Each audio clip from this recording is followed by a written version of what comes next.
السلام علیکم، welcome to channel light of Islam. Channel کو سبسکرائب کرے۔ ہیکل سلیمانی در حقیقت ایک مسجد عبادت گاہ تھی جو حضرت سلیمان علیہ السلام نے اللہ کے حکم سے جنات سے تعمیر کروائی تھی تاکہ لوگ اس کی طرف منہ کر کے اس کے اندر عبادت کریں۔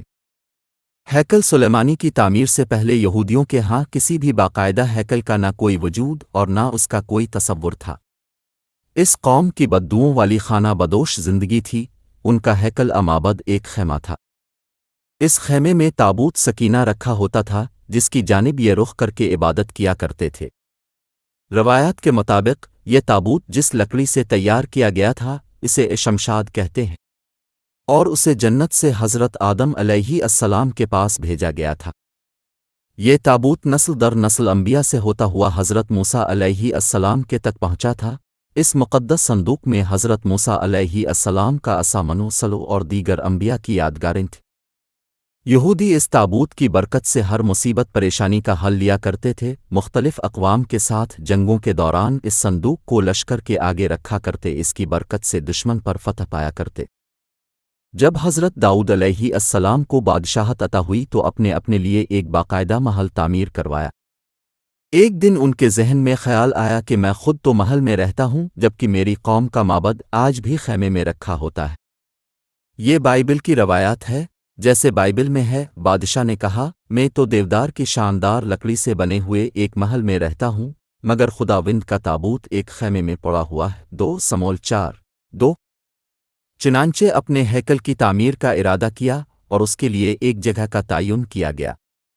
ماہرین نے اب کو مشورہ دیا کہ اس ہیکل کی تعمیر اب کے دور میں ناممکن ہے، اب اس کا ذمہ اپنے بیٹے حضرت سلیمان علیہ السلام کو دے دی۔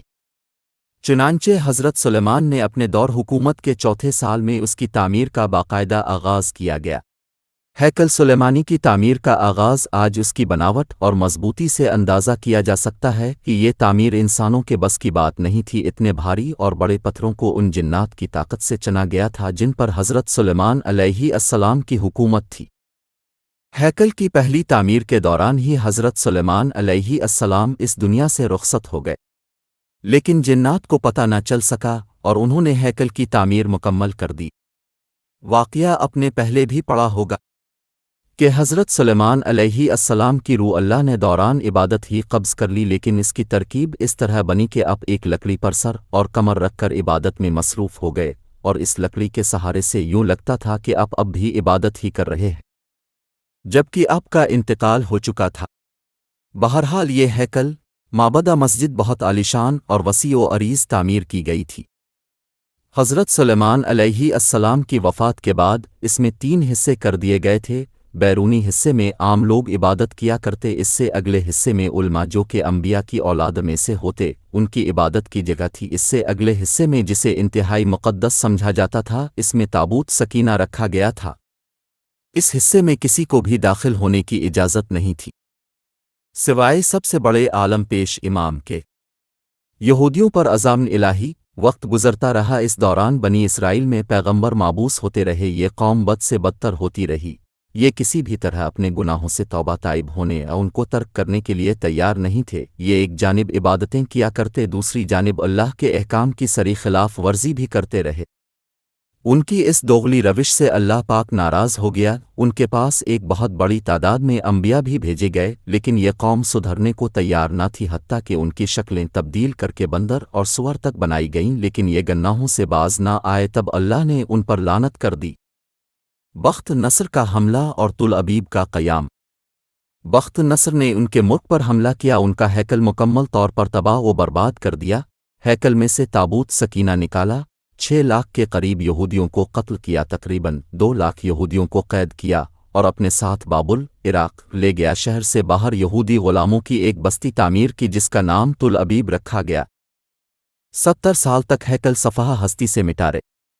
دوسری طرف بخت نصر نے تابوت سکینہ کی شدید بے حرمتی کی اور اسی کہیں پھینک دیا۔ کہا جاتا ہے اس حرکت کا عذاب اسے اس کے ملک کو اس طرح ملا کہ ایران کے بادشاہ سائرس نے بابل عراق پر حملہ کر دیا اور بابل کے ولی عہد کو شکست فاش دے کر بابلی سلطنت کا مکمل خاتمہ کر دیا۔ سائرس ایک نرم دل اور انصاف پسند حکمران تھا۔ اس نے تل ابیب کے تمام قیدیوں کو آزاد کر کے ان کو واپس یروشلم جانے کی اجازت دے دی، اور ساتھ میں ان کو ہیکل کی نئے سرے سے تعمیر کی بھی اجازت دے دی، ساتھ میں اس کی تعمیر کے لیے ہر طرح کی مدد فراہم کرنے کا وعدہ بھی کر لیا۔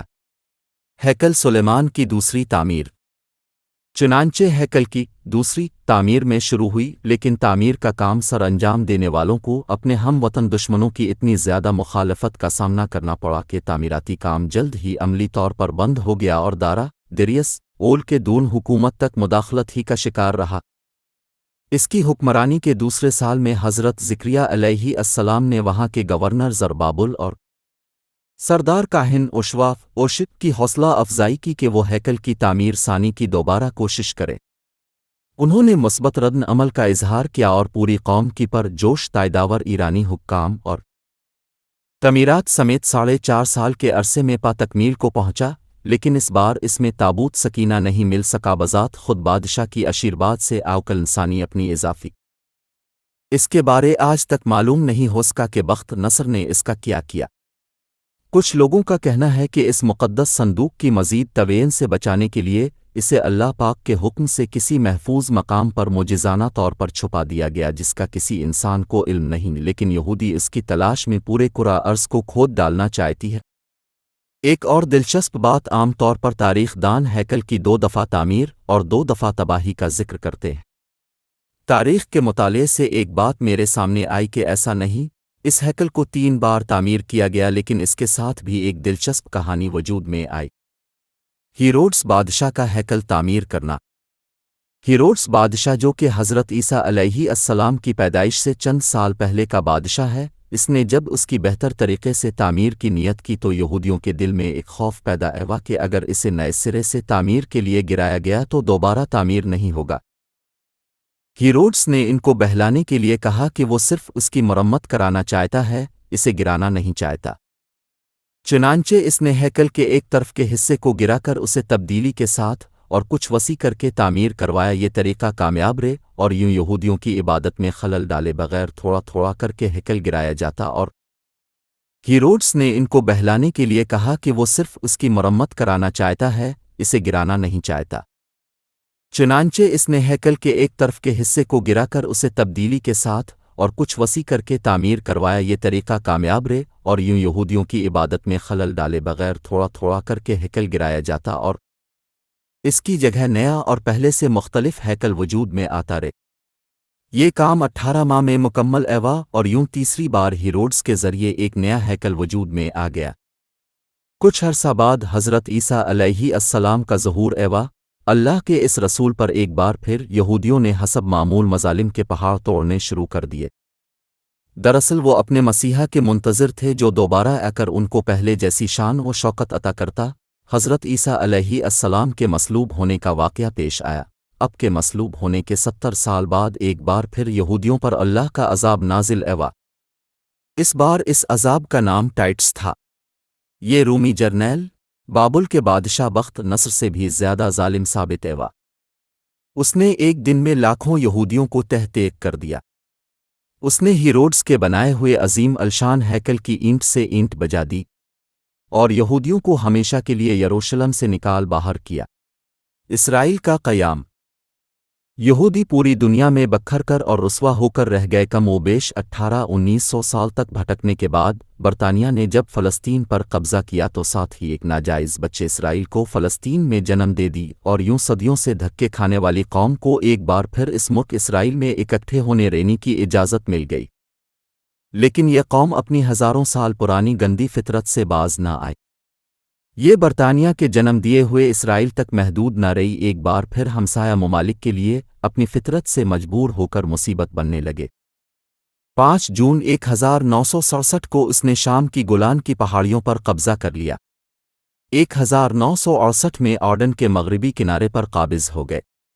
اسی سال مصر کے علاقے پر بھی کنٹرول کر لیا۔ آج اس قوم کی شرارتیں اور پھرتیاں دیکھ کر اندازہ ہوتا ہے کہ یہ آج سے 2-3 ہزار سال پہلے بھی کس قدر سازشی رہے ہوں گے، جس کی وجہ سے اللہ نے ان پر لعنت کر دی تھی۔ مسلمان ممالک کی بے غیرتی اور بزدلی کی وجہ سے اب اس نے پوری دنیا کے مسلمان ممالک میں آگ لگا کر رکھ دی ہے۔